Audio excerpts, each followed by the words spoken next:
tema, né, reforma protestante, é um tema bastante complicado. Por quê? Porque ele mexe com muita gente, né? Então a gente já tem que começar dando nome para os bois, senão a gente vai passar aqui a noite e durante a noite nós vamos ter desentendimentos aqui. Então vamos já começar delimitando um ponto. Nós aqui não vamos falar dos nossos irmãos protestantes, evangélicos ou como você quiser chamar. Por quê? Nós vamos falar de um evento histórico, que é um frade agostiniano que começou tudo isso, né?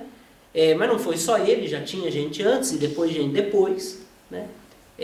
Que transformou, e nas palavras, por exemplo, do padre Paulo Ricardo, fez uma revolução, né? A primeira das revoluções que a humanidade passou, né? Que é a reforma protestante. Então nós vamos falar, vamos deixar bem delimitado isso, nós vamos falar de um evento histórico com características históricas. Se depois a igreja luterana, né, a igreja presbiteriana, ela alterou alguma coisa, ela mudou alguma coisa, a tal ponto de, agora que nós relembramos 500 anos da reforma protestante, houve até declarações conjuntas da igreja católica com a igreja luterana, isso é outra história.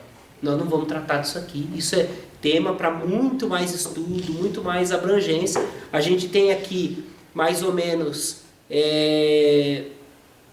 50, 60 anos para a gente falar em 1 hora e pouquinho. Então a gente tem que ser bastante objetivo, tá bom? E aí lembrando, até quem estiver assistindo aí, se você é evangélico, não se incomode não, porque nós não estamos falando de você não, nós estamos falando da reforma protestante, tá certo? É porque esse tema o pessoal fica chateado, a gente não quer deixar ninguém triste não, né? Bom, essa reforma protestante, nós vamos centralizar essa conversa em 3 elementos. Fatores teológicos, ou seja, nós estamos dizendo respeito às questões de fé, às questões de doutrina. Nós vamos falar da questão da falta de santidade. Nós estamos falando aqui do século XVI, ano de 1500. Então foi uma situação, assim como é hoje, né? Uma situação bastante difícil para a igreja e para o mundo. Então nós vamos tocar nesse ponto. E nós vamos falar das questões não menos importantes, que são as questões políticas que envolvem toda essa relação da reforma protestante. E foram, se não a principal, uma das principais causas de toda essa situação da reforma. Tá certo? Então, eu tentei também aumentar um pouquinho, mas não consegui. Obrigado, viu? A água é importante, né?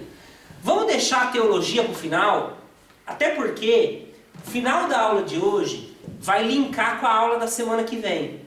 Então eu vou deixar a parte teológica para o final, mas não porque ela é menos importante. Na verdade, nós vamos ver declarações do próprio Martinho Lutero.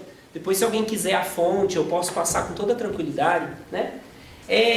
Do próprio Martinho Lutero dizendo: nós não estamos fazendo reforma por causa disso, nós estamos fazendo reforma por causa da doutrina. Então o problema do Martinho Lutero é doutrinário, é teológico, não é um problema da santidade, não é um problema da política. Porém, esses fatores influenciaram e muito na constituição da reforma protestante, tá? Então vamos tentar entender um pouquinho dessas situações aí, né? Primeiro ponto: a Europa do século XVI ainda não tinha se recuperado totalmente de um fenômeno gravíssimo, que a gente não sabe o que é, tá? No século XXI nós não sabemos o que é isso. A gente lê no livro e a gente no máximo tem uma noção, mas a gente não tem aquilo encarnado em nós, que é a peste negra. A peste negra chama assim por causa que se acreditava que eram os ratos, né? Uma espécie de rato que passava e tal. Até tem gente que fez tese doutoral para absolver os ratos, para dizer que não foram os ratos que passaram a peste negra, mas isso não é o caso, né? A peste negra foi um fenômeno que aconteceu por volta de 1300, que foi uma doença que dizimou 1/3 da população europeia da época. Gente morria à toa. Você estava aqui, conversava um pouquinho contigo, quando eu voltava aqui você já estava morto. Então, 1/3 da população. E a peste negra, eu não sei se você sabe disso, mas doença não escolhe entre católico e não católico, entre padre, freira ou leigo, né? A doença não tem isso não, tá? Então a doença chega, pega você, segura na tua mão e vai embora, né? Então, a peste negra dizimou vários centros da Europa, né? Não dá para você ler aqui, mas aqui está a Espanha, Portugal, né? Então você pega aqui, ó, do leste da Espanha, passando por quase toda a França, Itália, com exceção da cidade de Milão, e aqui depois onde é a Grécia e tudo mais, e ainda emendando lá para a Ásia, foram os lugares onde a peste negra foi mais forte. Pô, mas por que você está falando de peste negra para falar da Reforma Protestante? A peste negra matou muita gente. E matou muita gente boa, entenda esse bom, no sentido católico. Muita gente que era boa de teologia, de filosofia, do dia para a noite foi embora. Só que a faculdade precisava abrir as portas. Não sei se você sabe, mas a universidade surgiu na Idade Média, foi criação das igrejas, né? A catedral tinha sua escola ao lado, que depois se tornou as universidades. Tem gente que diz que faculdade é coisa da Idade Moderna. Não, está lá na Idade Média, lá longe, 800 anos atrás. Então o que acontece? Isso foi uma situação que proporcionou a pessoas que não estavam preparadas, eu não estou dizendo que todos eram assim, mas proporcionou a pessoas que não estavam tão preparadas assim a se tornarem doutores em teologia. E aí, a gente está falando no meio católico, então eu posso falar isso com toda tranquilidade, se tornou semente de heresia. Uma delas, eu não estou dizendo que ele é um fruto da peste negra, mas com certeza, assim, em outra situação talvez não teria espaço para ele, são os nominalistas que vêm com Guilherme de Ockham. Esse nome é um nome importante na Idade Média, no final da Idade Média. É interessante, porque até a peste negra, quem que você tinha no âmbito da discussão? Tomás de Aquino, Alberto Magno, Boaventura, só gente pequenininha, gente fraquinha. Eu estou citando eles, mas tem um monte de gente. Depois da peste negra, a gente entra naquilo que em história vai se chamar de declínio da Idade Média, ou baixa Idade Média. Então, um dos fatores fortes da baixa Idade Média é a peste negra. Pensa, do dia para a noite veio alguém aqui porque você precisa dar aula. Não, mas eu só fiz algumas aulas lá na escolinha. Agora você que vai dar aula. Não tem ninguém para dar, você não vai dar. Não, eu vou. Não pode fechar. E agora? Então aí começam a ter diversas situações que vão desembocar lá em 1500 com as escolas, especialmente as escolas alemãs, onde você, por exemplo, na escola de Martinho Lutero, quase não tinha um professor tomista, estudioso de Tomás de Aquino, que é base da teologia católica. Então você vê que isso aqui vai dando muito problema, né? E mesmo aqueles que tentavam seguir uma situação teológica bem puxada para o Tomás de Aquino e para o Agostinho, faziam assim de um jeito que a coisa não ficava legal. Então, por isso que eu estou gastando esses 5 minutinhos aqui para falar da peste negra, para você entender que a Europa sofreu muito. É mais ou menos o que aconteceu na Europa depois da Segunda Guerra Mundial. Né? Muita gente morreu e, de repente, escolas de pensamento inteiras morreram junto com isso. Né? Isso daqui é o mapa da Europa. Na época de Martinho Lutero. Lembrando que nós estamos falando dos fatores políticos. Né? Começamos falando pela política. Quando você olha para o mapa, você já vê Portugal aqui com as suas fronteiras praticamente igual que tem hoje. A Espanha já tinha desbravado os mouros. A França tem alguma coisa de território, mas já está constituída como uma monarquia absoluta. Né? Você já tem o Império Otomano, que só se dissolveu em 1918. Né? O professor sabe mais do que eu, porque é a área dele ali. Mas assim, então você está aqui. Polônia já está aqui constituída. A Rússia não do jeito que a gente conhece, mas já está. Só que existe um negócio aqui no meio, que a gente chama hoje de Itália. e que a gente chama hoje de Alemanha, que está constituído em mais de 200 principados. Mas como assim? O que isso aí tem a ver? Tem muito a ver. Quando as relações do Santo Padre o Papa com, da Santa Sé inteira, com os países, era muito mais fácil relacionar com Espanha, com a França e com a Inglaterra, que está um pouco mais para cima ali, do que com aquilo que se chama de Império Sacro Germânico. Por quê? Porque apesar de ter uma figura do imperador central, cada príncipe, esses mais de 200 príncipes, é como se você fosse 200 países diferentes. Pensa no seguinte, vamos trazer um exemplo para nós. Pensa que Bofete tem um príncipe. Então você tem lá um imperador lá em Brasília. Bofete tem um príncipe. Aí aqui em Bofete o príncipe põe a regra dele. Quando você pega o carro e vai para Porangaba, tem outro príncipe lá. Mas eu acabei de sair. Não. Aqui quem manda sou eu. Aí você vai para Tatuí, chegou a Tatuí, aí o príncipe lá é maior, né? Porque Tatuí é maior, então o príncipe lá tem mais poder. Mesma coisa, vai para Botucatu, o príncipe tem mais poder. Era mais ou menos desse jeito que as coisas se organizavam na Alemanha, do que a gente conhece como Alemanha hoje. Um outro detalhe importante. O imperador do Sacro Império Romano Germânico, ele era eleito. Mas não era eleito democraticamente, a população votava, esquece isso aí.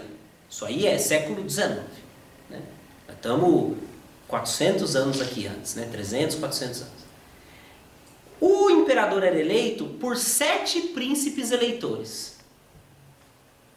Esses 7 príncipes eleitores tinham um poder enorme na mão. E, logicamente, política vocês sabem como é que funciona. Tinha os acordos, né? Como é que era dividido esses príncipes? 3 desses príncipes eram cardeais. Ou seja, eram pessoas nomeadas pela igreja. Essa nomeação vai ter problemas, a gente vai ver daqui a pouco. E 4 desses eleitores eram príncipes mesmo com territórios e monarquias, etc., dentro ali do país. Esses 7 escolhiam o imperador que ia governar os mais de 200 principados. Você acha que tinha conchavo? Tinha negociação? Tinha toma lá da cá? Olha, tudo que você imaginar tinha. Eu tenho uma filha aqui, ela é bonita. Vou casar com ela. Pode casar. E você vota em mim para o imperador. Beleza. E tudo que você imagina. Se dava o filho, imagina o resto, né? Então, assim, tudo que você imaginar de negociata. Mais um ponto importante. E aqui eu estou já linkando a política com a falta de santidade. Nas relações com as monarquias absolutas já constituídas, então o Papa está aqui, a cidade de Roma está aqui. O Papa, inclusive, tinha territórios, tinha os estados papais. Tá? Você pode pensar o seguinte: poxa, Carlos, mas que coisa suja, coisa nojenta. Você tem que lembrar que a mentalidade desse povo não é a mentalidade nossa. A separação de religião e Estado e política não tem 100 anos. Então, assim, o Benito Mussolini que assinou o tratado para o Papa ficar lá no Vaticano. Antes do Benito Mussolini, o Papa ainda tentava. Então, a gente tem que entender que nós evoluímos, nós crescemos. Hoje nós estamos melhor do que ontem. Nessa época aqui, a mentalidade do povo é toda confusa. Por exemplo, tinha uma cidade, precisava de um prefeito na cidade, tinha um bispo na cidade. Quem que eles iam pôr para prefeito? O bispo. O nosso futuro santo, de Juazeiro do Norte, você já sabe de que eu estou falando, não foi tirado da igreja porque foi meter com política. Porque estava nessa época de separar. Mas ele ele foi formado antes, a mentalidade dele era antes.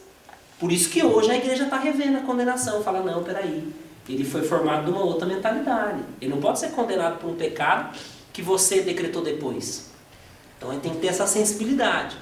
Nós estamos estudando aqui pensamento, quantos anos atrás? 502 anos atrás. Então pensa, se em 10 anos a gente muda de opinião, quantas vezes, Você imagina em 502. Então é importante você entender isso. Então, como que eram essas relações? As relações do Papa, da Santa Sé, com os países já constituídos, Espanha, França, Inglaterra, etc., onde o catolicismo era muito forte, já eram relações muito mais tranquilas, muito mais retas, muito mais fáceis. Então, por exemplo, se tivesse um bispo, então fosse lá alguém que ia ser escolhido bispo, e ele fosse, por exemplo, ele tivesse 24 anos, ele só mandava uma carta para o Papa deixava ordenar, não tinha problema nenhum. Até hoje é assim, né? O padre não pode ser ordenado com menos de 25 anos, senão precisa vir a dispensa lá do Papa. Só que hoje não se cobra mais. O bispo manda uma carta, o Papa aprova, beleza, ordena, acabou, está ordenado. Só que nessa época, especialmente nos estados alemães, a coisa não era assim. Por quê? Por não ter o governo central organizado, a Santa Sé cobrava taxas altíssimas do povo alemão. E aí eu vou entrar num caso concreto. Que é o seguinte, cadê? Que é o cardeal Alberto de Brandemburgo. Esse é um caso famoso aí. Quem já estudou alguma coisa sobre Martinho Lutero, com certeza ouviu falar desse cara. Ele foi escolhido, ele conseguiu ascender ao cargo de príncipe eleitor, né, pelo cardinalato, né, sendo cardeal. Ah, mas não tem a ver com vocação, santidade. Nós estamos falando do século XV. Hoje, nós conseguimos retornar, né? Hoje eu estou falando aqui de mais tempo, tá? São Francisco de Sales, no século XVIII, já começou a falar disso. Espera aí, a gente precisa ter mais santidade, né? O próprio seminário, nós vamos falar sobre o seminário na aula que vem, surge na Contra-Reforma. Mas nessa época aqui, o negócio era bem assim. Eu acho que você vai ser padre. Beleza, você vai ser padre. E o bispo ia lá ordenava ele padre. Tinha esse negócio. Não, vamos preparar, vamos estudar, vamos ver se ele não é pedófilo, se ele não é isso. Não tinha nada disso não, gente. Não tinha nada disso não. Bati o olho, viu que é... E se é meu compadre, então melhor aí. Tá entendendo? A relação? Esse rapaz, então, chegou lá na questão de ser o príncipe eleitor. A cidade de Brandemburgo é adversária da cidade, depois que nós vamos falar do Martinho Lutero, que é onde o príncipe... Nossa, agora me fugiu o nome dele? Príncipe Felipe? Não. Eu já vou lembrar o nome dele. Mas era adversário da cidade. Ou seja, o conchavo dele era um conchavo diferente do conchavo onde morava Martinho Lutero, tá? Em Wittenberg. Ele foi nomeado cardeal com 24 anos. Precisava da dispensa do Papa. Quanto que o Papa foi cobrar pela dispensa? 10.000 florins aproximadamente. Se você for transformar em dólar, hoje, 4 milhões de dólares. Onde que esse cara ia arrumar 4 milhões de dólares? Vai no banco. Foi ao banqueiro mais famoso da época, né? Inclusive alguns dizem que foi o homem mais rico de todos os tempos. Ninguém nunca teve tanto dinheiro quanto esse cara, né? Pediu um empréstimo, o cara na hora deu. Só que ele precisava pagar o empréstimo. Como é que ele fez para pagar o empréstimo? E aí é que entra o negócio. Ele, para pagar o empréstimo, tinha uma historinha, depois eu vou falar com bastante calma sobre isso, mas tinha uma questão das indulgências. Até hoje a igreja tem essa prática, e não é uma prática pecaminosa não, pode ficar tranquilo. Tá? O que é a indulgência? A indulgência é uma maneira de te livrar de uma culpa temporal. Deus perdoa o pecado, mas a sua cagada continua lá. Alguém precisa limpar a cagada. A indulgência é exatamente isso. Ela livra da culpa temporal. Depois nós vamos falar com calma isso. E aí o que ele fez? Ele foi até o Santo Padre pedir. Santo Padre, dê indulgências para a gente colocar aqui, né, para o povo. Pode colocar, porque ele precisava pagar o empréstimo do banqueiro. O que ele fez? Convocou o seu decano da catedral para pregar sobre as indulgências. E o cara, muito habilidoso, dá uma olhada na pregação dele ali, que você vai entender onde que o negócio está indo. Por isso, né, tá entre aspas aí, não há desculpa alguma. Ah, não, desculpa. Essa aqui é outra citação. Aqui. Considerai que todos os que se arrependem e confessam e que tiverem contribuído receberão remissão total de seus pecados. Ouvi as vozes de vossos caros parentes e amigos mortos dizendo: tende piedade de nós, tende piedade de nós. Estamos num horrível suplício do qual podeis nos libertar por uma ninharia. Lembrai-vos de que sois capazes de redimi-los, pois tão logo a moeda no cofre cai tilintando, a alma no purgatório sai voando. Olha que filho de uma mãe. Eu ia falar um palavrão maior, mas eu não segurava, né? Não ireis então por alguns trocados receber estas bulas de indulgências, através das quais sereis capazes de guiar uma alma imortal e divina para a pátria do paraíso? O Edir Macedo fica para trás. Deixa eu te explicar uma coisa. Pô, mas então a indulgência é pecado? Não. O que é indulgência? Como é que a gente ganha uma indulgência hoje? Ah, vai lá no cemitério dia 2 rezar pelos mortos. Você ganha uma indulgência plenária, que só pode oferecer para os mortos. Né? No dia do aniversário de batismo, você renova suas promessas de batismo. Você ganha uma indulgência plenária para você oferecer para você ou para os mortos. Beleza. O que é a indulgência? Ela está vinculando, a igreja vincula uma obra temporal a uma graça de remissão, não do pecado, mas da culpa temporal. Então o que acontece? O que ele está fazendo é exatamente isso. É até interessante, ninguém fala sobre isso. Os pobres poderiam receber essas indulgências doando muito pouco. Quem era rico precisava doar mais. Então era uma coisa, entre aspas, né? Tipo, se você é rico, você ganha indulgência, você tem que pagar mais. Se você é pobre, você doa pouco. Porém, há uma confusão. Há no mínimo aqui uma crise de pastoral. Uma má pastoral. No mínimo aqui, o cardeal e o frei fizeram uma confusão danada de pastoral. E isso vai criar caraminhola depois. Só que você pode pensar assim: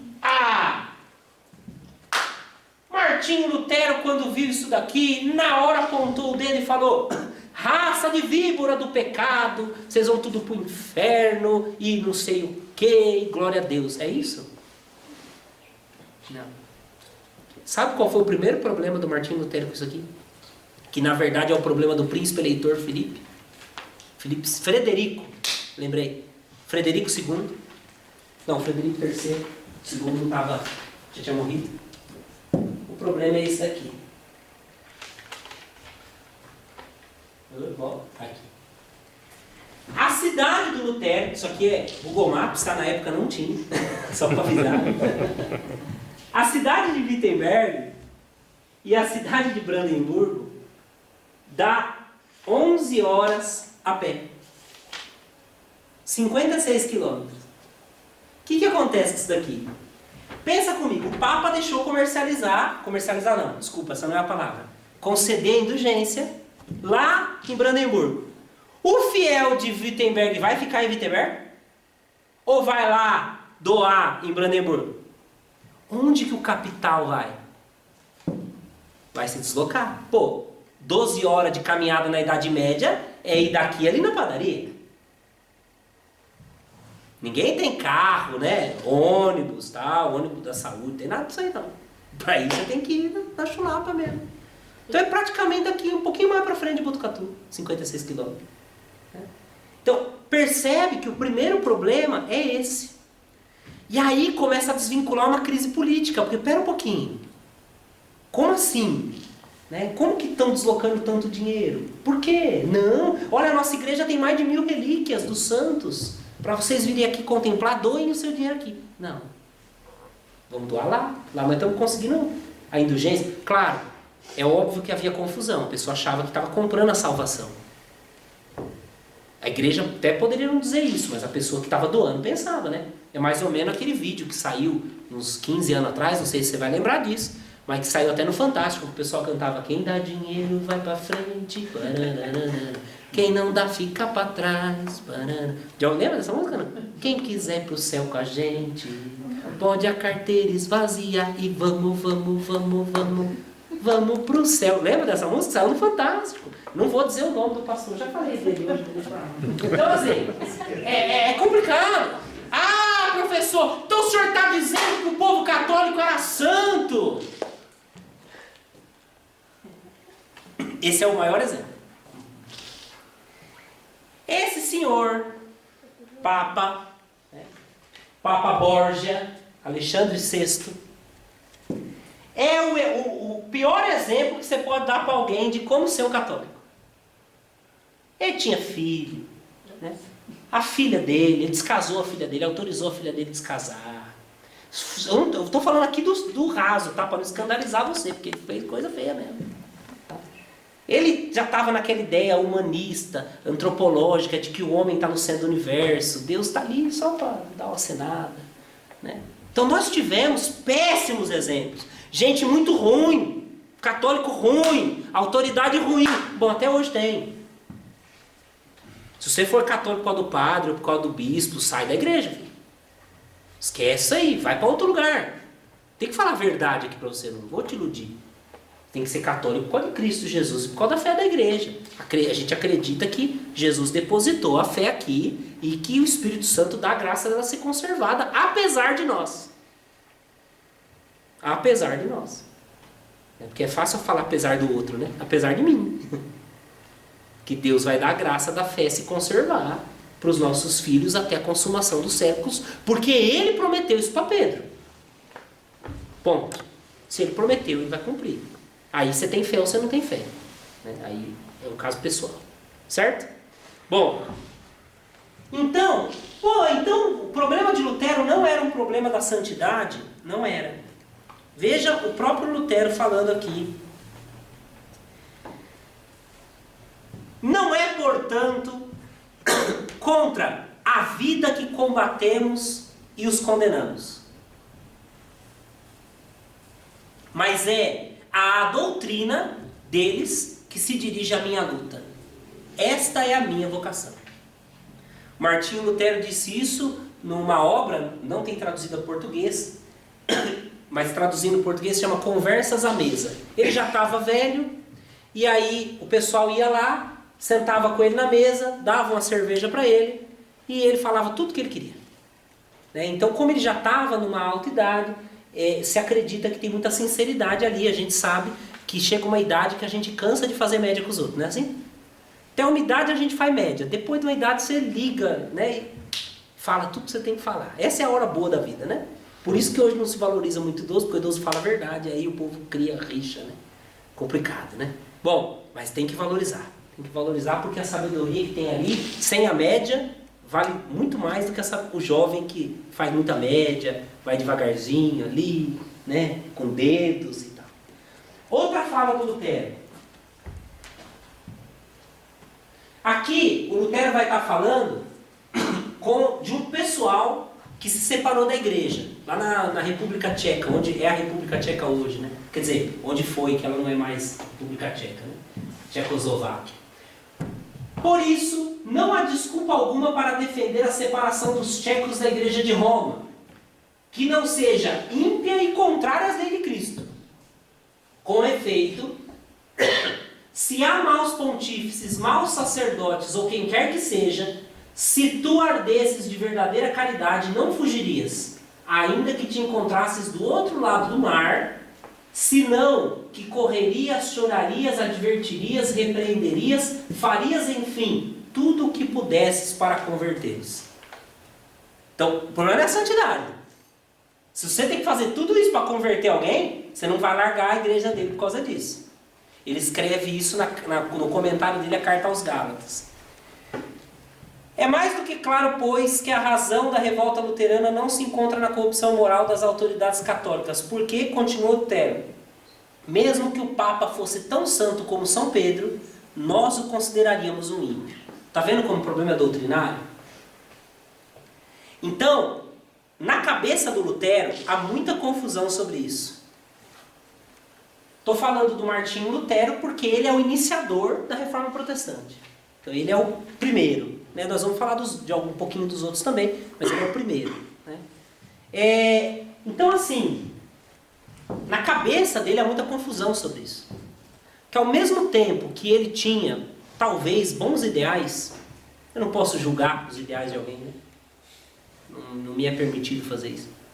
Mas, ao mesmo tempo, ele está muito confuso, ele tem uma série de problemas, que hoje nós vamos dizer de problemas psicológicos, mais a pressão dos príncipes para que se rompa essa comunhão com a igreja de Roma, e aí essa confusão, e o pessoal está com raiva do Papa, e a coisa está... Pensa isso na cabeça de um homem só.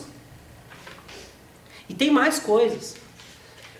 O Martinho Lutero, em algumas fases da vida dele, ele teve, como hoje a gente conhece, né, como crise vocacional, crise de identidade. O que o superior dele fez? Ao invés de tratá-lo como faria um bom reitor de seminário, um bom diretor espiritual, ele, ao invés de tratar a dificuldade dele, ele deu mais cargo para ele. Não, vai lá e faz isso. Vai lá e faz aquilo. Ó, vai passar essa crise aí, toma poder. Como você dá poder para alguém doente? Pensa nisso. Então isso vai atrapalhando a vida do próprio Martinho Lutero. Não dá pra gente condenar o Lutero para o inferno. Apesar do que ele causou, tendo a intenção ou não, foi muito grave. Mas não dá pra gente condenar para o inferno. Eu não sei qual era o grau de liberdade que ele tinha na parte psicológica, por exemplo. Isso não quer dizer que o que ele fez foi tranquilo porque ele não tinha intenção. Né? Minha filhinha de 2 anos e meio vai lá e derruba molho no vestido da minha esposa, ela não teve intenção de derrubar. Isso não quer dizer que o vestido não foi gravemente afetado. Uma coisa não tem nada a ver com a outra. Certo? Vamos continuar. Tá dando para entender? Sim? Tranquilo? Estou tentando resumir, tá, gente? Porque é coisa pra caramba, hein? Eu passei o final de semana com o Lutero. Né? O dia inteiro, né? 2 dias estudando. Né? Então é coisa pra caramba.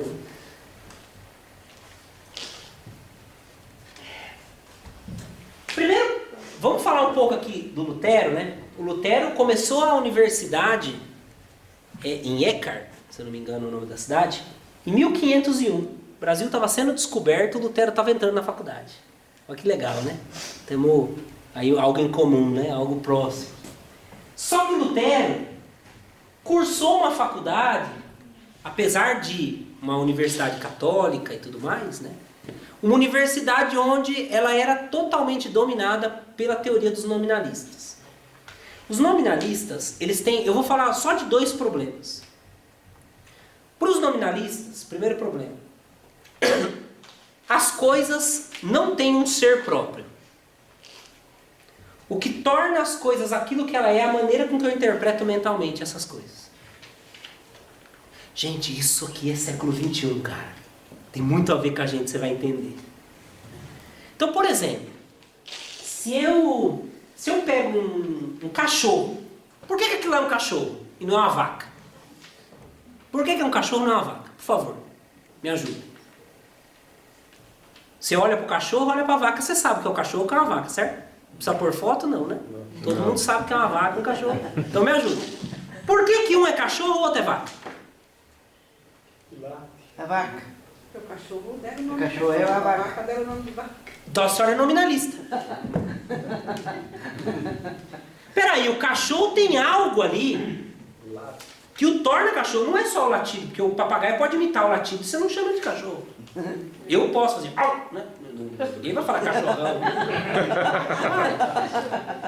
Qual que é o ponto? O cachorro tem algo nele. A gente não sabe direito definir o que é, mas você sabe que tem algo ali que o torna cachorro.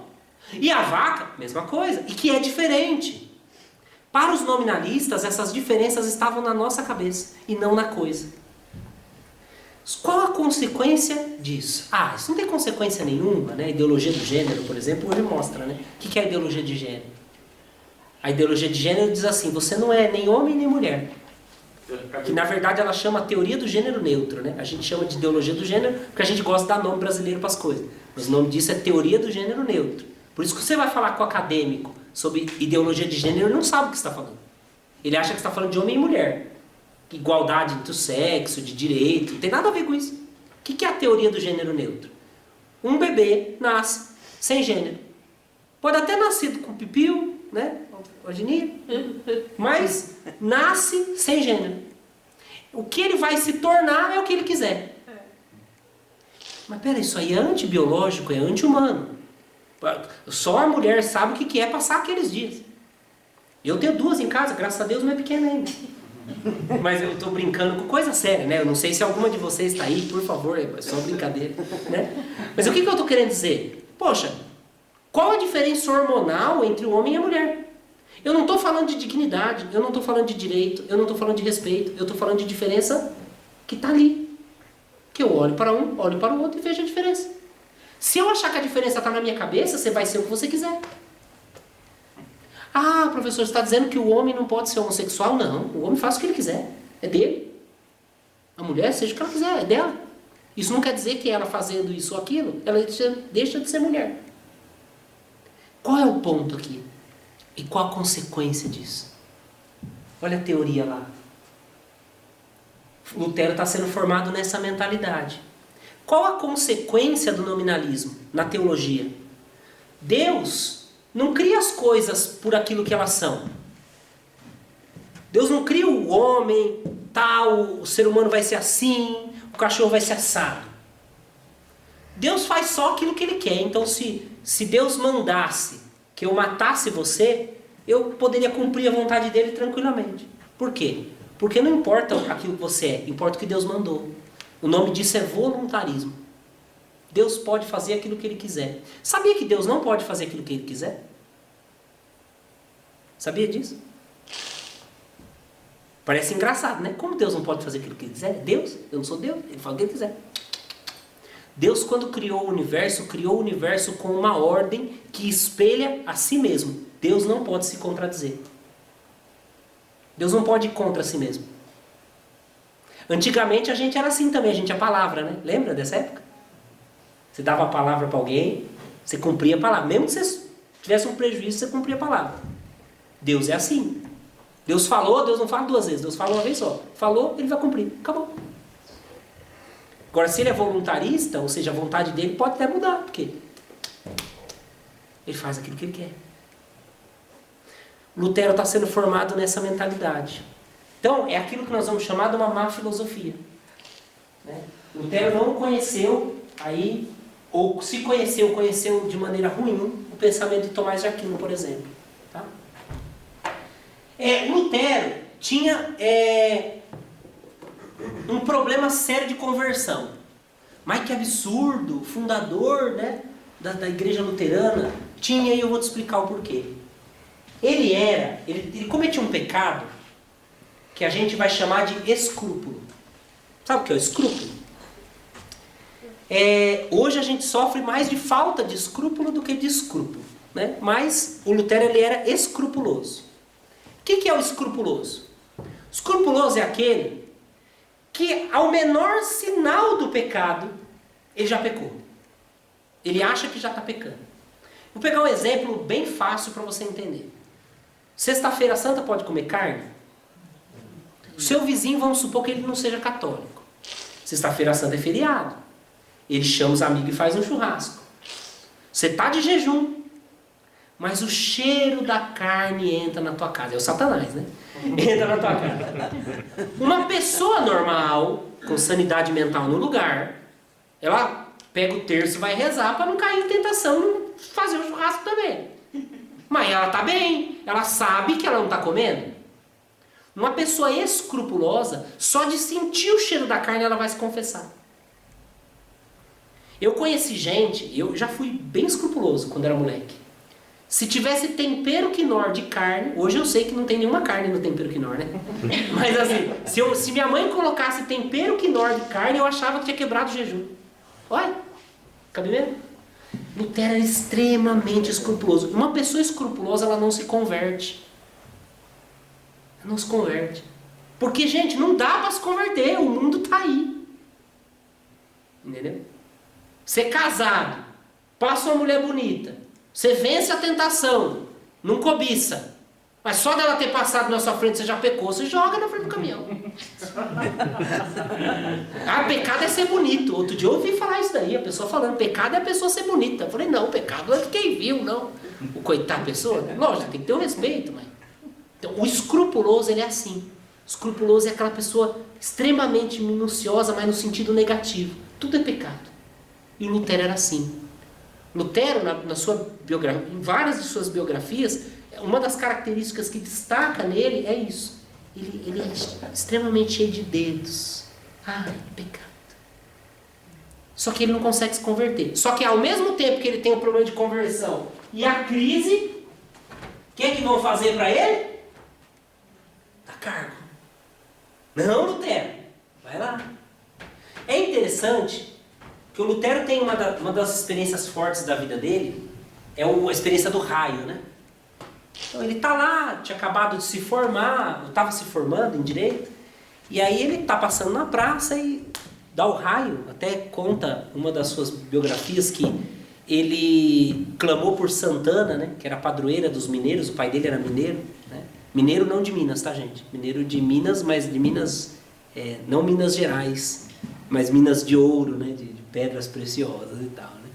Então assim, e Santana é padroeira dos mineiros, né? E aí ele clamou Santana e tudo mais e prometeu que se ele fosse livre da morte, ele iria ser monge, né? E aí só que tem um problema.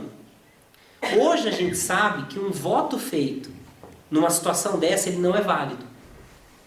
Se você faz um voto numa situação de desespero, você não é obrigado a cumprir o voto. Na verdade, já se sabia naquela época, mas o Lutero não sabia. E o Lutero viveu a vida toda, até um certo momento, tentando cumprir aquele voto. Se o Lutero tinha vocação ou não tinha vocação para ser monge, isso é outro problema. Mas que ele foi para o mosteiro pelo motivo errado, isso é fácil de descobrir. Você sabe que você pode ter vocação para casar, mas você pode casar pelo motivo errado. Se você casa pelo motivo errado, apesar de você ter a vocação certa, você cumpre ela do jeito errado.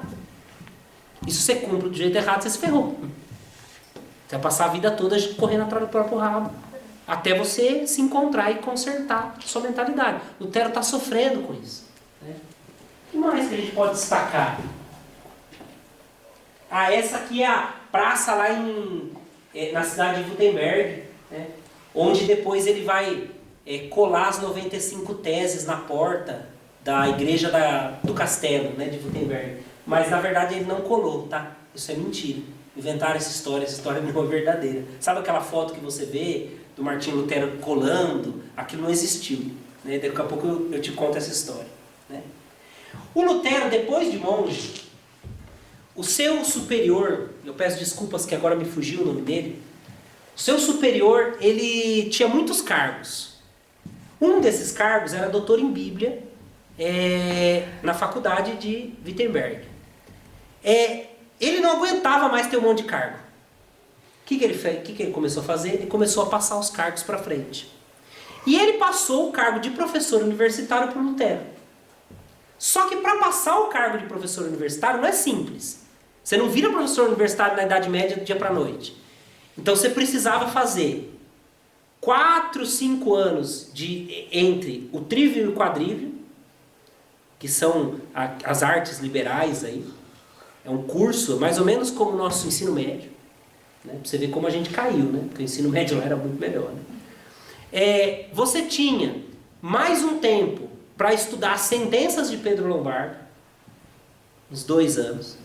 Depois você ia fazer o seu mestrado em Sacra Página, que é o mestrado em Bíblia, para depois você fazer sua tese de doutoramento. O cara ficar 10 anos estudando. O que eles fizeram com o Lutero? O cara não queria mais ser professor, botou o Lutero no lugar, dispensaram o Lutero de um monte de matéria, entre aspas, da faculdade. O que cumpria em 4 anos, ele cumpriu em 1. Positivo. Mais ou menos isso. Mas é bem isso aí, Adriano. Bem isso daí. E aí você pensa, mas ele vai ser professor. Eu não estou falando aqui que o Lutero era ignorante. Não estou. Um cara que traduz a Bíblia, que tem conhecimento de grego, de hebraico, ele não pode ser chamado de ignorante. Porém, ele vai ter situações que vão estar em déficit na sua formação. Ele vai ter problemas na formação. Isso vai causar problema depois. Porque ele não vai ter a firmeza teológica que o cara que estudou tem. E aí junta o mau professor, a má filosofia lá na faculdade de Direito. Ou seja, estamos indo um rio abaixo. O que mais? O Lutero, ele não é culpado de tudo da reforma. Ele sofre uma grande influência dos políticos da época. O pessoal já queria dar um chute na bunda do Papa. Todo respeito. Né? Então, assim, quando viram que o Lutero era essa oportunidade, pô, Lutero, você é o cara. Tentaram fazer o mesmo um tempo antes com Marcílio de Pádua, mas não deu certo. Né? Então, assim, quando viram que o Lutero estava ali, estava empolgado, pô, vamos dando oportunidade. Inclusive, em 1521, quando ele é excomungado, na verdade, primeiro é excomungado as teses, depois é que ele é excomungado de fato. Né? Mas quando vem a excomunhão, ele vai ser escondido no palácio do imperador. Então, ou seja, tem muita gente grande atrás dele. Tá? Tem muita gente, eu estou pulando vários episódios, porque também não daria para a gente falar da vida toda do Lutero aqui. Mas eu estou pegando alguns episódios centrais para a gente entender como que a coisa culminou no rompimento do catolicismo no Ocidente. Já tinha rompido no Oriente com a Igreja Ortodoxa, né? Mas isso 400 anos antes. Até aqui está dando para entender? Política e falta de santidade, deu para entender? Tranquilo? Então, assim, política, resumindo, né? O pessoal aproveitou e a situação na Alemanha era muito complicada, como na Itália também é. Na Itália também havia as divisões. Né? Falta de santidade, tinha muito. Mas esse não é o motivo pelo rompimento. O Lutero rompe porque o Lutero acredita que ele tem uma iluminação e que ele realmente acha que ele encontrou o caminho do Evangelho que ninguém tinha encontrado antes. Ele realmente acha isso. Tá? É uma soberba danada, né? Mas até aí ele pensa isso. E ele diz isso em alta voz no final da vida. Ele tem uma citação, acho que é das Conversas da Mesa também, que a Conversas à Mesa, né? Que ele cita o seguinte, ele diz que muitas vezes passou pela cabeça dele esse pensamento. Pô, será que você, em toda a tradição do catolicismo, do cristianismo, foi o único que encontrou esse caminho? E aí ele respondia para ele mesmo, saia Satanás, porque eu realmente falo da vontade de Deus. Era uma pessoa extremamente conturbada, perdida, né? Porque quando você olha em volta e não encontra ninguém que concorda com você, das duas, uma. Ou você está numa civilização totalmente ímpia e que realmente, né, olha, Deus está usando você porque você vai salvar o mundo, mas eu acho que Jesus já fez isso, você não precisa fazer de novo. Ou você é um baita de um orgulhoso desgraçado. Só você sabe o caminho de salvação? Ou vai devagar. Você pode saber bastante, mas vai devagar. Pô, procura virtude nos outros também, procura qualidade nos outros. Não só eu tenho qualidade. Aliás, esse é um costume da pastoral católica, né? Não aqui em Bofete, não, mas lá em Porangaba já é outra diocese, então a gente pode falar, né? Diz que em Porangaba é assim. A pessoa, não, só eu sei o caminho da espiritualidade. Aí não dá espaço para ninguém. Isso é pecado. Tem tanta gente boa. A gente precisa dar espaço. Abrir as portas. Né? Claro que a gente tem que abrir as portas, tem que também fazer a triagem, senão, né? Tem que ter cuidado. Não pode também, né? Abre a porta do sacrário e deixa todo mundo morar lá. Não é assim, né? Vai devagar. Mas, acho que a gente tem que abrir mais as portas. Essa foto não aconteceu. Né? Na verdade não é uma foto, é uma imagem, mas assim, essa situação não aconteceu. Diz a tradição, a história popular, que no dia 31 de outubro de 1517, o frei agostiniano Martinho Lutero foi até a porta da igreja do castelo de Wittenberg e pregou as 95 teses que ele disse que a igreja cometia de pecado. Não existiu esse momento. Como é que foi a situação? Havia um costume na Idade Média, e que na idade, ali o finalzinho da Idade Média, começo da Idade Moderna ainda é um costume, que é o costume da disputácio. O que é a disputácio? Disputácio é disputa. Um professor universitário ia com o outro professor universitário, um tinha uma tese e o outro outra tese, e os dois se rebentavam até sobrar um só. Rebentava não na porrada, né? Não é o UFC não, né? Iam ali no argumento até sobrar uma das duas teses. Martinho Lutero escreveu as 95 teses para contrapor um professor universitário de uma cidade vizinha. E ele pediu, porque quem convocava o debate era o reitor, ele pediu para o reitor dessa faculdade para organizar o debate. Só que nesse meio tempo, ele mostrou para outras pessoas. E algumas dessas outras pessoas espalharam e imprimiram. Lembra que a imprensa já tinha surgido. Imprensa que eu estou querendo dizer é a máquina de imprensa do Gutenberg. Então já havia impressão, né? O começo das impressões que a gente conhece hoje. Não era mais manuscrito. Você fazia uma e imprimia várias. Aí popularizou as 95 teses. Mas a intenção inicial do Lutero não era contrapor o Papa. Era contrapor um professor universitário daquela cidade de Brandemburgo, onde estava o cardeal Albert. Então, era esse o problema do Lutero. Só que é lógico. Pô, peraí. Pensa que você é o príncipe, cara. Você tá doido para dar um pé na bunda do pessoal. Você pega aquilo lá e fala, meu, isso aqui é meu caminho da sorte. E aí o pessoal populariza. E aí, Lutero sempre foi muito mal aconselhado. Chegou gente no ouvido do Lutero, pô, essa é a tua oportunidade. Um cardeal, a igreja mandou um emissário para debater com Lutero, depois das 95 teses, e chegou num certo ponto, que agora eu vou entrar da fé, que o cardeal diz assim para ele, o único jeito disso aqui prosperar é se você você sair da nossa igreja e abrir outra igreja. E o Lutero deve ter pensado assim, eu acho que é uma boa ideia. Né? Ele falou na ironia, Lutero levou a sério. Então perceba que a história é até engraçada de você pegar detalhes dela ali, de como que a reforma protestante se consolidou. E aí é lógico, quem se aproveitou? Os príncipes. Né? Os príncipes ganharam a história toda aí. Né? Que horas são? Eu estou falando aqui, eu já não faço mais ideia. 9. Até que hora que eu posso ir? Acabou já, né? Meu Deus, não faz isso não. Brinca com essas coisas não. Você fala, depois eu vou, o pessoal fica bravo. Aqui é só para você ter uma ideia dos outros reformadores. Eu vou tratar dos problemas teológicos agora, só para você saber dos outros reformadores. Então, Lutero, ele é o fundador do luteranismo, que tomou conta de grande parte da Alemanha. Tá? O Calvino e o Zwinglio, nunca consigo falar o nome dele, eles vão ser mais fortes na Suíça. O segundo também na França, tá? Especialmente ali na divisa com a França. Né? Eles vão ser fundadores do calvinismo. O Simons também vai estar na Suíça e vai subir um pouco para as regiões aí do norte da Europa, né? Que é dos anabatistas e que vai pregar um cristianismo radical, né? Um cristianismo sem contato comum.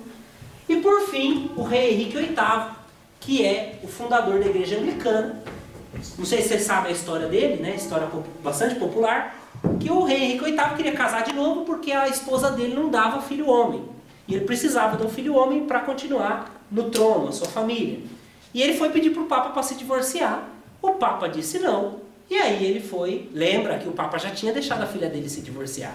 Tem que lembrar disso. Né? O outro Papa, né? O anterior. Então, peraí, já tem precedente. Né? Ele não foi lá e também... Né? Você tem que lembrar da corrupção que havia nessa época. E aí, o rei Henrique não... O Papa dá o não. O rei Henrique diz assim para o pessoal. Quem quer ser católico romano, fica desse lado. Quem quer ser católico, meu católico, vem para esse lado. Quem ficou desse lado, ele matou. Literalmente isso. E lógico que, em todas essas reformas, o que acontece com os territórios da igreja? Vai para quem? Está entendendo? Esse é o ponto. Todo mundo gosta de falar da teologia, mas a gente tem que falar daquilo que é mais sujo também. Não podemos falar só do que é bonito, certo? Vamos entrar para a gente finalizar nos problemas teológicos.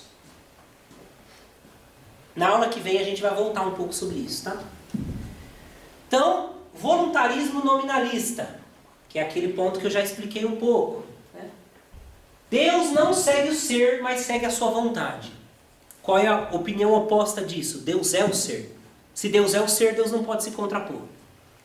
Se Deus faz aquilo que Ele quer, Ele pode até mudar de opinião. Ele faz aquilo que Ele quer. E, inclusive, se Deus mandasse o odiá-lo, você teria que obedecer à vontade dEle. Só que a gente sabe que Deus é amor. Inclusive, essa palavra é a palavra mais importante da Sagrada Escritura. Como que Deus se apresenta para Moisés? Eu sou. Então, é aqui, cara. Isso aqui é muito importante. Mas a gente não entende mais isso, até porque a gente tem horror de que alguém diga que aquela coisa é diferente daquilo que eu acho que ela é. O homem moderno, o homem contemporâneo, ele tem horror de que alguém diga assim, isso aqui é diferente do que você acha. Isso é uma ofensa para o homem contemporâneo. Porque a gente acha, como diz São Francisco de Sales, que o mundo gira em torno do nosso umbigo. Tudo bem que a gente às vezes tem um umbigo maior, né? Mas não é assim. Não é o centro do universo o umbigo, não. Vai devagar, né? Vai devagar. Segundo problema. Esse aqui é sério. E esse aqui é sério porque está na nossa cabeça. E eu vou ser sincero, eu descobri isso há pouco tempo. Então é um negócio muito grave. Que é a tal da fé apreensiva ou fé reflexiva. O Lutero, essas são frases do Lutero. Ele diz assim: quando alguém duvida e não sustenta com firmeza que tem um Deus misericordioso, então ele não tem. Como ele crê, assim ele tem. Qual é o problema? Vou dar chance para vocês, né? Qual é o problema dessa frase? Vamos ver se vocês são católicos ou se eu estou dando uma palestra a luteranos, calvinistas, evangélicos de outras denominações. Qual é o problema dessa frase, por favor? Que basta apenas crer. Tá, mas basta apenas crer o quê? Ter fé em Deus, que você consegue aquilo que você tem de intenção. Basta crer. E não crer é sinal de ruína, né? Simplesmente, ou não demonstrar isso também é sinal de... Mas peraí, mas Jesus mandou a gente crer. E agora? O que é? Qual que é? Você está quase lá. Qual que é o problema dessa frase? Porque se eu não crer, vai ser sinal de ruína mesmo. Mas e aí? Perceba uma coisa. A fé muda Deus. Quando alguém duvida que Deus é misericordioso, então Deus não é misericordioso. Quando alguém crê, alguém tem. Se crê que Deus é misericordioso, Ele é. Se você não crê, Ele não é. Peraí, Deus é misericordioso? A sua fé tanto faz. A sua fé é boa para você, não é boa para Deus? O que a sua fé muda em Deus? Mas é aqui que começa a raiz de todos os males. A tua concepção... Lembra do nominalismo? Continuação do nominalismo, só que agora na teologia. A tua fé não muda Deus. A tua fé muda você. Deus não muda. Sabe aquela história? Toma posse! Agora, nesse momento aqui de oração, toma posse que a graça é tua. Porque se você não tomar, a graça não é. Peraí. Ou Deus deu, Deus não deu. Deus pode até pedir um ato de fé de você, mas isso não muda a graça que Ele já te deu.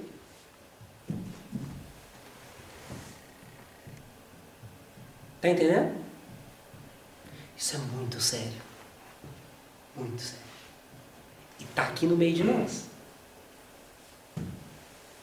Isso aqui dá para você pensar aí. Uns 20 anos. Pra todo dia você pensar, será que a minha fé é católica ou não? Ou será que eu passei a vida toda não tendo uma fé católica? Eu estou falando isso aqui, mas eu sou o primeiro que está ouvindo. Sou o primeiro. Como eu disse, eu descobri isso há pouco tempo. É o que eu fiquei 5 anos e meio no seminário. Você vê, às vezes o cara é padre, bispo, cardeal, e tá no erro. Isso aqui é sério. Sério. Próximo ponto. Se a fé é o mais importante, a caridade é jogada no segundo plano. Por quê? Porque a caridade é obra. Caridade não é... Paulo fala o contrário. Caridade está em primeiro lugar. Mas espera aí, se a fé faz tudo isso, a caridade não importa. Caridade é consequência. Mas você fez, não fez, beleza, importante é você ter fé. O Calvino vai levar isso para um nível até mais elevado, em dizer assim, que se Deus escolheu que você vai ser salvo, você pode ser assassino, estuprador, você vai ser salvo. Quem conhece algum presbiteriano é calvinista. Pode ver que eu tenho vários amigos presbiterianos, ele não tem pressa nenhuma de se converter. Está salvo já. Você está salvo? Estou salvo. É igual funcionário público. Está entendendo? Eu sei, eu também sou. Fica tranquilo. Mas gente, se quer deixar alguém preguiçoso, é você dizer para ele que ele não é mandado embora mais. É terrível. Você não vai mais para o inferno. Então vamos parar vamos sair da formação, vamos beber. Vamos fazer outra coisa. Para que formação? Se todo mundo está salvo já. É só contar no relógio o dia que vai morrer. Está entendendo? Você está aqui porque você quer se converter. Senão você não estava aqui. Nem eu. Está entendendo? Mas daí a pessoa morre do pecado e Mas não tem problema, você está salvo. O pecado está lá, Deus limpa depois. Porque essa é a mentalidade, essa é a consequência. Aí, nós católicos não pensamos assim. Mas essa é a consequência. Tem muita gente que pensa. Tem gente até na igreja. Não, fica tranquilo, para que se converter? Entendeu? É o insensato, né? Mas tá lá, vai fazer o quê? O sol nasce sobre o justo e sobre o injusto. O joio e o trigo crescem junto. Deus queira que a gente seja trigo, não joio, né? Deus queira. Bom, apesar que se Deus quiser e a gente não trabalhar... Olha, tá vendo? Olha como a coisa é contaminada. Eu acabei de falar o erro que eu acabei de explicar. Não, Deus quiser. Não, Deus quiser, mas eu vou trabalhar também. Eu não sei se é Santo Inácio de Loyola que fala que você tem que rezar como se tudo dependesse de Deus e trabalhar como se tudo dependesse de você. Né? Senão você põe a culpa em Deus, né? Não deu certo, Deus não quis. Não, Deus não quis não, você é um folgado. Né? Vai devagar, né? Bom, corrupção da natureza humana. Lutero é extremamente pessimista quanto ao ser humano. É um pessimismo antropológico. Como é que nós, católicos, a partir aí da leitura da Sagrada Escritura e de Agostinho, nós entendemos a natureza humana como uma natureza ferida pela concupiscência. Há em nós uma chaga que nos puxa para baixo. Sabe a pipa pensa? Já soltou pipa pensa? É a pior experiência que tem no mundo é soltar uma pipa pensa. Você desbica ela para um lado, ela vai para o outro. Aí você desbica para aquele lado, só vai para aquele lado. Nós somos uma pipa pensa por causa da concupiscência, o pecado original. Lutero não tem essa visão. Qual é a visão que motivou a reforma? Natureza corrompida. Do homem nada pode vir de bom. Se nada pode vir de bom, dá para esperar uma obra boa do homem? Está entendendo porque a caridade está no segundo plano? Não dá para esperar nada de bom de você. Isso é tranqueira. Ele dá um exemplo da neve sobre o esterco. Pensa, passou uma cavalgada ali, mas deixou cheio de esterco a rua. Né? E aí nevou. A rua está branca ou está suja de cocô? Não, está branca. A neve não mistura, né? A não ser quando derrete, mas não está branquinho? É o que Deus fez. Não importa a merda que você for, está branquinho. É exatamente isso. Desculpa a expressão, mas é exatamente isso. Qual é o pensamento católico? Nós estamos sim feridos. E Deus não vem colocar uma neve, um pano novo em remendo velho, aquela história toda. Deus coloca uma semente para que essa semente floresça. Esse é o pensamento católico. Não é o pensamento de não importa que eu sou, eu sou tranqueira. Não, você vai mudar. Você vai endireitar. Aquele ditado do pau que nasce torto nunca se endireita é coisa do El Chan. Não é nada católico. Você vai endireitar sim. Vai doer? Vai. Mas vai endireitar. Não, depois de velho não endireita. Endireita sim. Se você pedir a graça para Deus, você vai endireitar. E lógico, você vai trabalhar também. Né? Vamos caminhando para o fim. Justificação imputada. Nós já explicamos, só não tinha falado com esse nome. Deus impõe que você vai ser justo. Mas justo em qual sentido? Justo no sentido da salvação. Deus escolhe se você vai ser salvo ou não. Não importa se você quer. Você precisa ter a fé. Não, quer você precisa ter. Mas eu tenho fé e Deus já me salva. Né? Não importa se a obra corresponde ou não dentro disso. Eu peguei 2 pontos aqui que eu lembrei na hora que estava lendo o Evangelho. Não coloquei lá. Na verdade são 4 pontos. Lutero é a favor do sacerdócio comum. Nós também. Todo mundo que é batizado é rei, sacerdote e profeta. No sacerdote não é só o padre.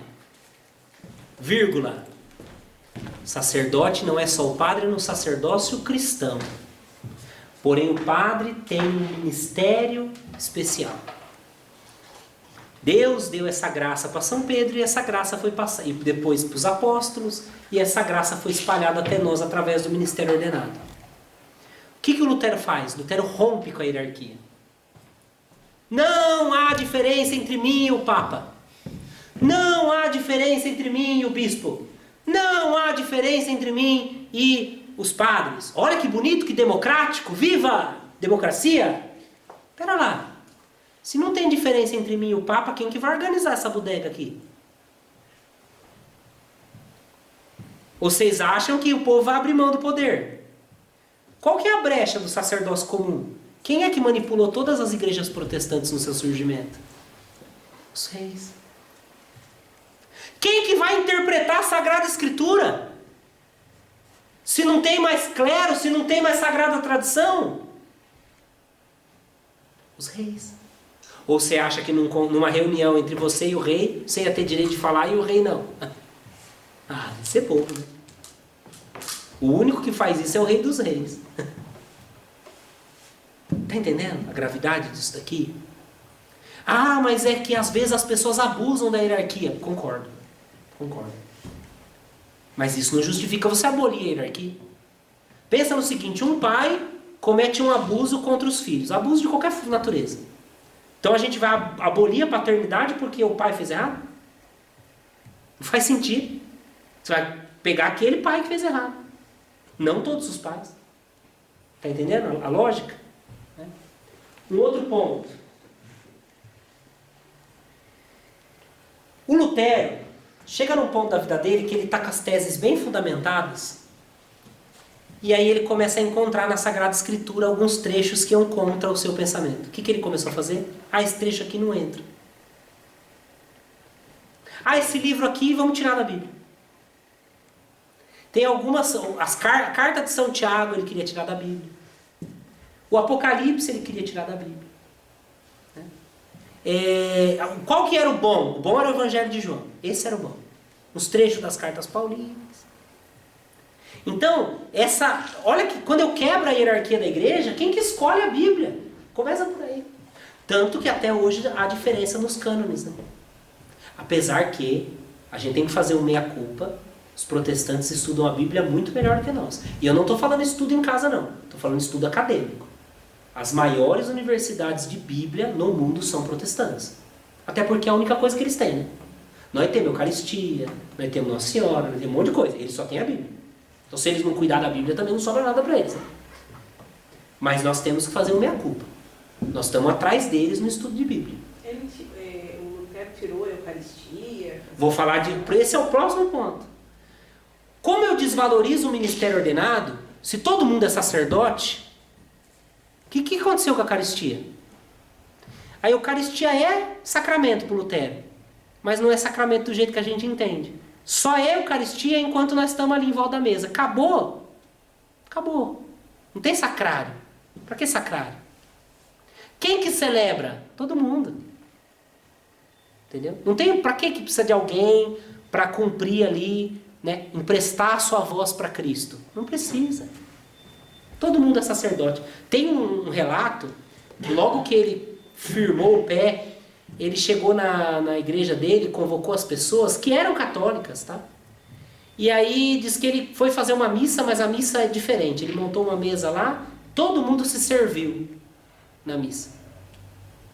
E aí diz que o povo ficou escandalizado, porque como assim? Eu vou lá e eu pego. É só você ir numa Santa Ceia. Que até hoje a mentalidade é essa. Entendeu?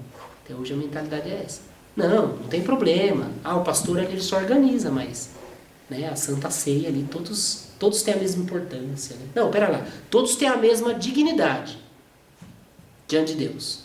Você não é menos do que o padre. Não é. Deus não se importa mais com o cônego Sérgio do que se importa com você. Deus não se importa mais com o Dom Maurício do que se importa com você. Mas isso não quer dizer que Deus te dê a mesma coisa que Deus deu para ele. O Dom Maurício não é pai, eu sou pai. Agora eu vou esfregar na cara do Dom Maurício, eu sou pai, o senhor não é. Ou ele vai chegar para mim, o senhor vai ser bispo. Não. Entendeu? É exatamente isso, é o mesmo. A dignidade é a mesma, o dom é diferente. Entendeu? Mas o Lutero não encara assim. Tá? O Lutero encara que não, todo mundo, Deus deu para todo mundo e todo mundo faz. Né? Penúltimo ponto é o Calvino. Estou falando bastante do Lutero porque surge nele a reforma, né? Mas o Calvino é o cara que abole os paramentos. Então, apesar do Lutero ainda ter alguma coisa ali, ele tem esse negócio de sacerdócio comum, mas tem alguém que organiza a comunidade, o Calvino manda tirar tudo. O Calvino manda tirar as imagens das igrejas, aí ele limpa. Você vai numa igreja luterana, ela é muito parecida com a nossa. Né? Você já vai numa presbiteriana, não tem nada a ver. Apesar que tem algumas igrejas católicas que tem pouco de católica, né? Infelizmente, tem padres que não constroem igrejas católicas, né? A gente tem que falar a verdade, né? Infelizmente, tem muita igreja por aí que você entra, você não sabe se você está entrando num galpão de fábrica, se você está entrando num salão de buffet, né? Infelizmente. Né? Bom, não que o salão de buffet não seja bonito, mas é bonito para ser salão de buffet, não para ser igreja. Último ponto. Né? Achei que vocês iam fazer assim, não tô brincando, não faz não. Né? Mas assim, que é indulgente, não, tô brincando, tô enchendo o saco. É cansativo, eu sei que é muita coisa. Né? Eu tentei fazer da maneira mais sucinta, que eu sei que é muito complicado. Né? Eu sei, eu tô aí 2 dias aí mergulhado nessas coisas, eu sei que é bem delicado. Vamos entender um pouquinho melhor o que é indulgência. Um padre uma vez me deu um exemplo. Eu até hoje acho que eu não ouvi um exemplo melhor. Né? Até porque a maioria dos padres que eu conheço não sabem o que é indulgência. Então assim, eu conheço padre, gente. Não sabe. Se você pergunta para ele, ele dá uma enrolada, não explica. Né? Infelizmente. Tá? Então, nós vivemos num tempo, gente, é sério isso aqui. O Lutero viveu num tempo muito difícil. O catolicismo passou por uma crise muito grande na época de Lutero. Essa crise melhorou um pouco depois da contra-reforma que nós vamos ver na semana que vem. Né? Nós vivemos um tempo de crise gravíssima.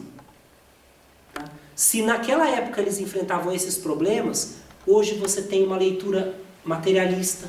Tem padre que não acredita no céu. O céu deixa de existir porque ele não acredita?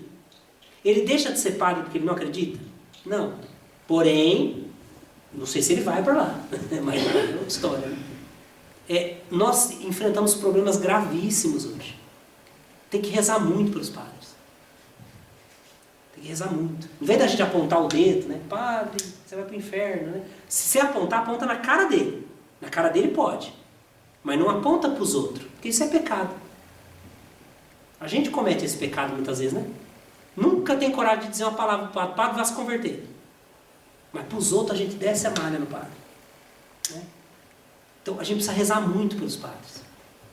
Porque nós vivemos num tempo em que a coisa está muito perdida.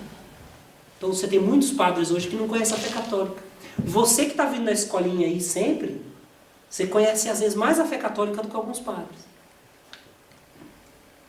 Pô, mas como você está falando isso, Carlos? O cara faz teologia, 4 anos. Que teologia que ele faz?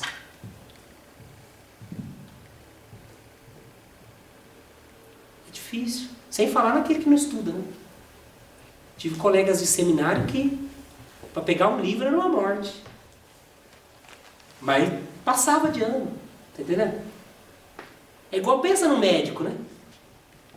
Se você soubesse que o médico tirou 5 em cardiologia, você ia falar algum problema do seu coração para ele? Não, vamos falar a verdade aqui. Você ia lá passar, falou, doutor, tô com a veia aqui meio entupida. Você ia mandar ele plantar batata. Tá entendendo? Só que o padre não tem, o padre é só padre. Você não tem o padre cardiologista, o padre oftalmologista. Porque você vai no oftalmologista, você imagina que ele pelo menos 8 tirou no olho, né? Menos de 8 ele não tirou no olho, pelo amor de Deus, né? Oh, é valor, né? Muda de área. E o padre não. Então é muito difícil. E é difícil ser padre. É difícil viver essa realidade. O padre tranca a porta de casa, não tem ninguém do lado dele. Só Deus. É difícil. O padre entra em depressão, entra no vício. Por isso tem que rezar muito pelos padres.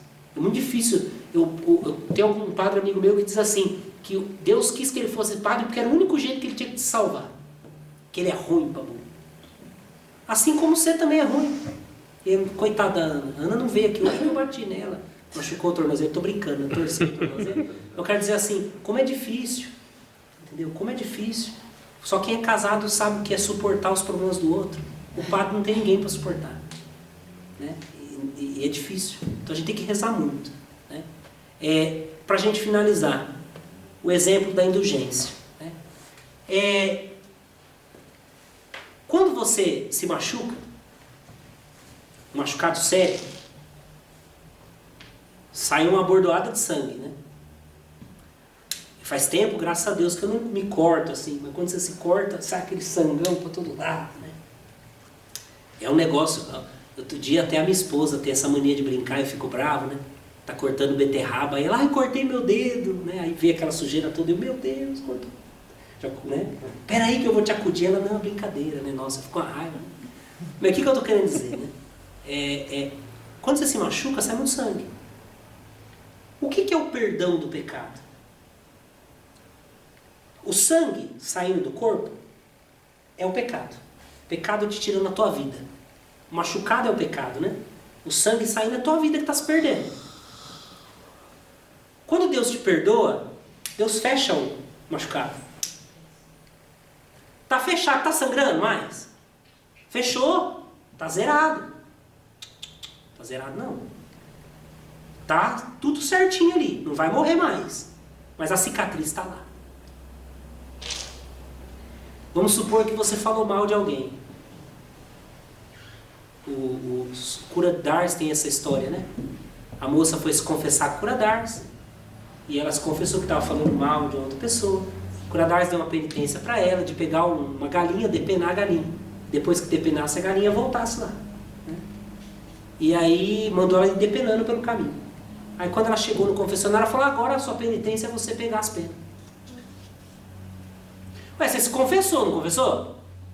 Mas o que você falou mal do outro, Deus apagou? Não apagou. Você falou mal do outro, está falado. O que é a indulgência? A indulgência é como se curasse, não o pecado, não o machucado, mas a cicatriz. Eu não sei se você sabe, inclusive esse é um dos pontos que o Lutero não concorda, né?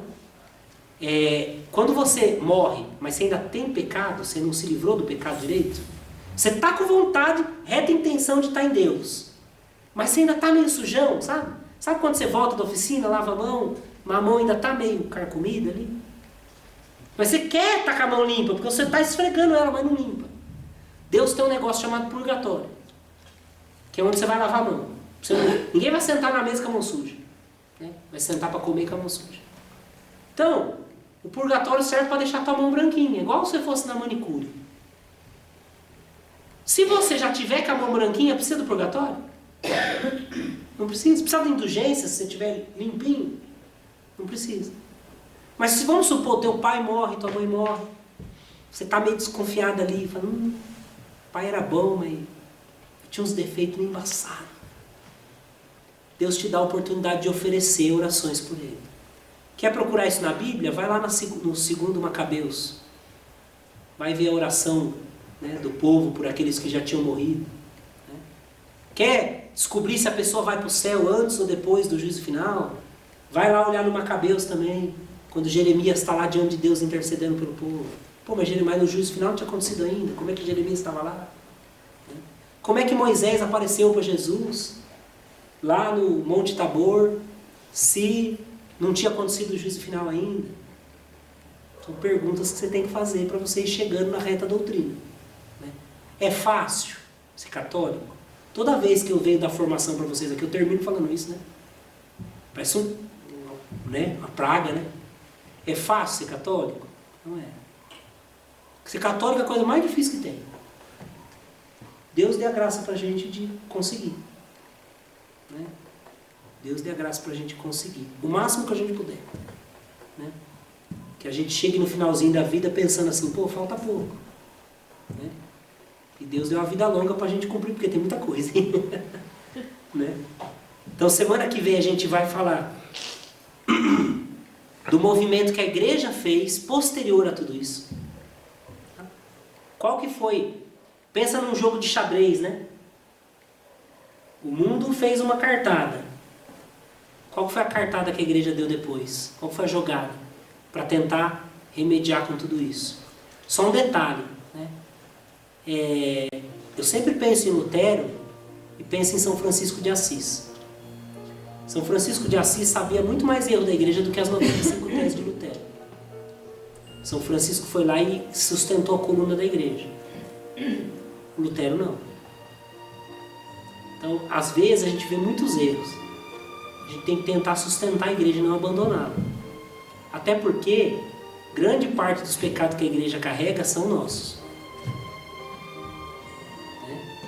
A gente não pode pôr a culpa só no pecado do outro, não. Então, a gente ainda machuca Cristo, né? Com os nossos pecados. Então, que Deus nos dê a graça de que a gente sempre renove, né? Que Ele nos dê a graça de converter a nossa vida. Só Ele é capaz disso. Só Ele é capaz de nos dar graça. Nós não somos nada. Mas Ele quis a nossa colaboração. Diferente do que Lutero acreditava. Lutero acreditava que nossa participação não valia nada. Nós não acreditamos assim. Nós acreditamos que nem que seja uma gota no oceano, a minha gota vai fazer a diferença. Vamos pedir a Nossa Senhora que nos guarde, nos abençoe e nos ajude a nos converter. Que na nossa vida pessoal, familiar, no nosso trabalho, na nossa profissão, na nossa vida pastoral, Deus nos ajude a nos converter e ser melhor a cada dia. Porque falta muito. Mas Ele nos ajude a levar a Sua palavra. Afinal de contas, enquanto nós estamos conversando aqui, tem muita gente bofete se perdendo. Então, enquanto nós estamos aqui fechadinhos na sala, tem muita gente bofete indo para o inferno. A gente precisa se desacomodar. Buscar essas pessoas. Ave Maria, cheia de graça, o Senhor é convosco. Bendita sois vós entre as mulheres, bendito é o fruto do vosso ventre, Jesus. Santa Maria, Mãe de Deus, rogai por nós, pecadores, agora e na hora de nossa morte.